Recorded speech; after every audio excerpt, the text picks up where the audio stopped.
Hi, I'm here with Captain Ron in this beautiful Premier light jet, and I just wanted to take a couple of minutes to talk to Ron about the beautiful aircraft and its capabilities and really what is on-demand chartering. So Ron and Dave gave me the opportunity to come down here and spend an hour or two going over this aircraft. So thank you very much, Ron. Oh, you bet. Happy Pleasure, yeah. Happy to do this again. You Thank bet. you. Yeah, this is the second time for the audience, so we just want to go over different aspects of the plane and, you know, tell you that it is available for charter anytime, 24 hours a day. Oh, you bet. Yeah. So yeah. thank you for your generosity. On-demand charter. Yeah. You mentioned those words, and that's how the FAA, the Federal Aviation Administration, that regulates the business. Okay. That's how they characterize the charter business that we are in with this particular aircraft. On demand means the customer calls us and says, I'd like to fly this airplane at this time to this locale. Okay. And then based on those criteria, we take a good look through the planning process and make sure, yes, the airport's suitable, we can do it. You have the right number of people. This airplane carries 6 passengers. Oh, okay. So Great. make sure that we can cover that. And then, of course, we have the 2 pilots here. And then there's additional considerations that may go into it. Timing-wise, is the airport open? Can we get the facilities working properly to the customer's benefit?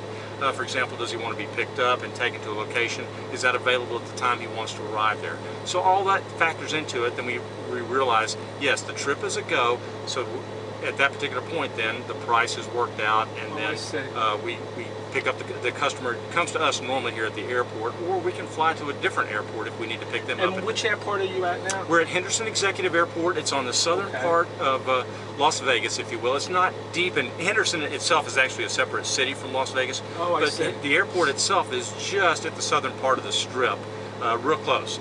And the advantage to Henderson Executive Airport, for example, over McCarran, is that the large airliners don't come into this airport. So it's a little bit easier for us to take off or to come in, and there aren't so many delays. If you go into McCarran at particular times, particularly if there's weather, there will be issues as far as going into that airport. And you may get what the air traffic control system calls a ground delay, and they hold you on the ground for up to an hour, saying you can't take off for an hour because there's so much traffic going into that large airport.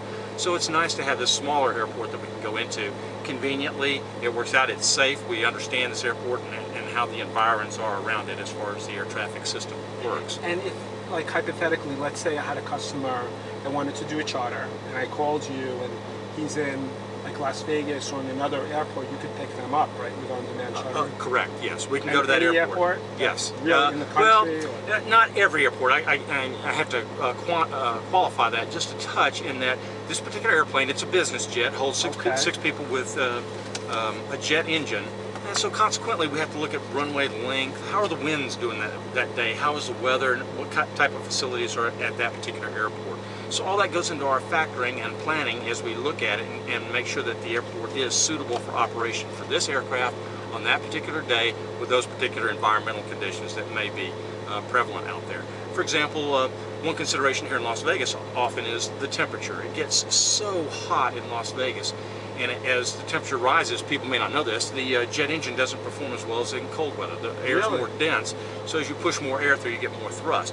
So as the temperature rises, or if you have increased elevation, for example, in Colorado, Aspen is a good example, your takeoff performance is decreased. So you have to look at the numbers once again and figure out, okay, how many people, how far do you want to go, and do all those calculations work out properly so that we can take off safely. Because the number one concern in this business is we want to safely accomplish the trip. We want it to be comfortable, but safety is the overriding priority, and then we'll worry about the creature comforts, if you will.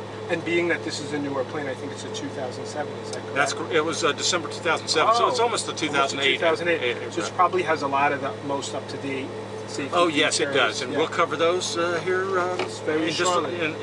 We can do that right now if you wish. Yeah, I just had we'll do that maybe in another segment. Okay. And I just wanted to know, so basically, so if I'm a potential customer and I'm making a call to you, you could book the flight like within like any time of the day? Oh yeah, we've actually like I call you at 3 in the morning potentially? Exactly, yes. Yeah. We have had customers who have said, my airplane just broke and I need a quick charter, and we've been able to respond within an hour and a half to take off. So it can go very quickly. Okay, thank you so much, Ron. We'll cover the rest in the other segment. You bet. Yep. It is very informative to the customers, potential customers that want to use a private jet. You bet. So thank you so much. You're welcome. Okay.